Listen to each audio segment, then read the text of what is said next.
Hello there, friends. Thank you for joining me on the new Mailbag Sunday. I have two videos coming out every Sunday.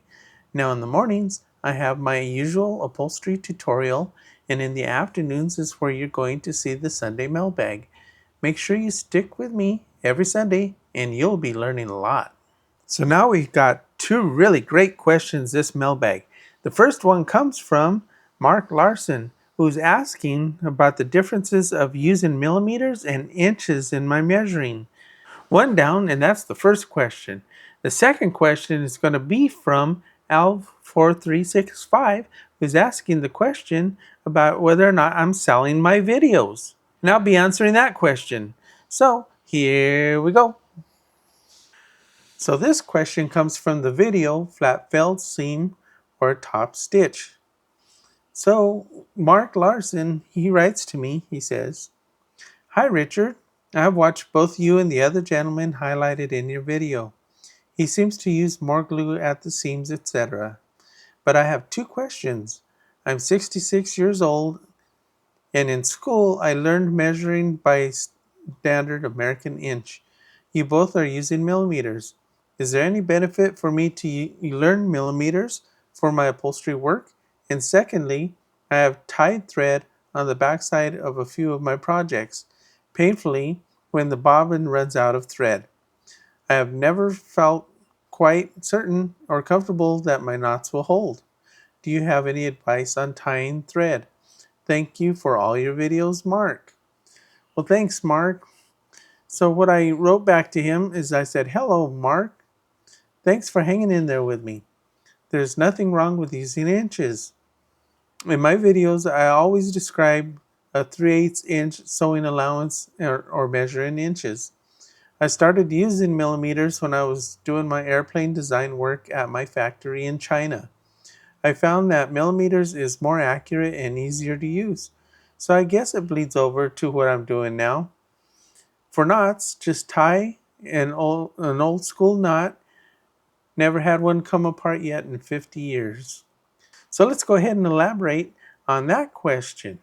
So I have found that when I am like marking pleats or something like that, I'll take my yardstick out there and I will use inches, because I'll mark 1 inch pleats or 1.5 inch pleats or 2 inch pleats. That's usually what I do, and I'll mark them with my white china marker. You guys have seen me do that a million times. So I use inches, especially for long pieces, and like say for really long boat parts or patterns, that are 60 inches long, 78 inches long, 95 inches long, and so on and so forth. I'll definitely be using inches. I wouldn't be using millimeters for something like that. But for the small stuff that you're really getting into, um, it doesn't hurt, I guess, to go and use millimeters. I guess either way works. But like I said in the comment, is that the millimeters definitely is much more accurate. Like when I would, I was using my my airplane design work. I'd whip out my millimeter stick, and I can measure 11 millimeters, 12 millimeters, 18 millimeters, and that's much more accurate than say a 1 and 5/8 inch or a 1 and 34/68. What I'm I made that one up. Okay, but you know what I mean. That's why it gets so confusing. So, millimeters, when you just say 18 millimeters. Okay, you can count out 18 millimeters. And that's so easy to remember and to mark and to use. So now for the knots. Hand tying knots on the back side is the excellent way to go. So, like he mentioned, sometimes you're sewing along and you're doing some kind of a top stitch or a pleat, and you ran out of bobbin. And then you're just kicking yourself because you didn't get to complete the stitch. So what you do is you just flip over your piece, hand tie off what you had left on the back side, and then when you start your new stitch, you put your needle down into that last hole, okay, and then go ahead and start sewing and finish up your stitch. Okay, then when you're finished sewing up your stitch, just flip it over and then hand tie those knots again. So the end result, when you flip it over and you're looking at the top stitch, okay, it should look like a continuous stitch, like nothing ever happened. So let's try that one. That's something that you guys can practice today. Go ahead and get on your sewing machine and try that one out. So I suppose if you wanted to mark pleats in millimeters, that would also work.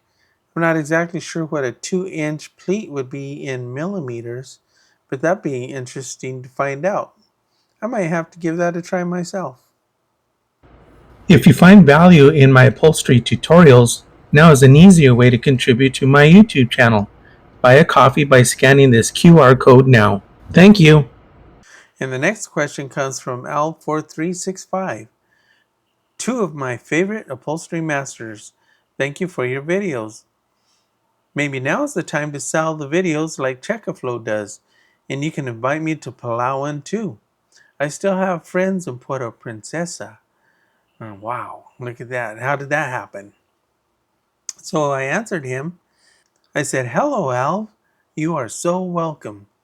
Thank you for the kind words and the mention of such a beautiful place. I am on the other side of the mountain from Puerto Princesa, the sunset side of the island. Now you will know two people there. Later we are building a guest house. Ha!" I go a step further. People support my channel by contributing to my Buy Me a Coffee for a one-on-one phone consultation to answer all their questions in person. I always give them all the time that they need. So I was always asking myself, what's better for me to sell a video? And that's kind of like a one-way street, right? Or what if you get somebody on the Facebook Messenger, the video chat? I give them all the time that they need to ask their questions. I usually tell them, write out all your questions on a piece of paper, and so that way we can get to each and every one of them. So with the Facebook Messenger video chat, they're actually able to show me what they're working on, and we can work out these problems together. So a lot of the times they'll have questions about how something is sewn or how something is laid down. I had a really nice contributor the other day who had questions about how to lay a carpet in his Firebird. So we worked through that, and I think that he probably got everything that he needed out of that. So it does work a lot better. I think a lot better than just watching a video, because you can always watch more videos on YouTube, right?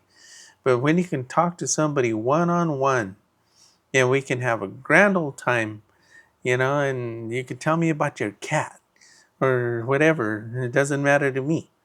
So, Alv, when I get settled on my white sandy beach in Palawan, like I said, we're going to have a guest house there. And for you, all it would probably be is just an air ticket. You wouldn't have to spend the thousands and thousands and thousands of dollars that people do spend to go there on a vacation for a weekend. I think you'd have a great time there. So I'm so happy to give the personal one-on-one video consultations to help whatever it is that your problem is. Except for maybe something I maybe shouldn't know about. Both questions are really good questions, and these are questions that you should also be thinking about. If you're thinking about it, put it down on the comments, and we'll keep that conversation going, right?